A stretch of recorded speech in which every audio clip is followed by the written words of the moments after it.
ரகசியத்தை யாரு அறிஞ்சா, அதிசயத்தை யாரு புரிஞ்சா?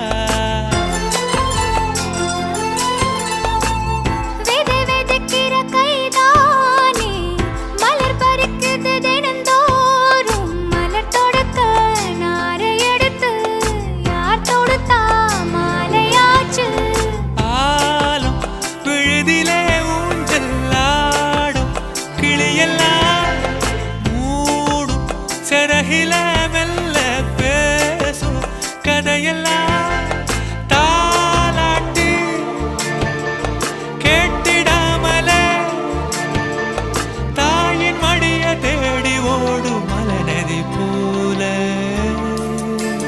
கரும்பாறு மனசுல மயில் தோகவிருக்குதே, மழைச்சார தெரிக்குதே, புல்வெளி பாதவிருக்குதே. வானவில் கொடையும் பிடிக்குதே, புல்வெளி பாத விரிக்குதே. வானவில் கொடையும் பிடிக்குதே. மணியின் ஓசை கேட்டு மனக்கதவு திறக்குதே.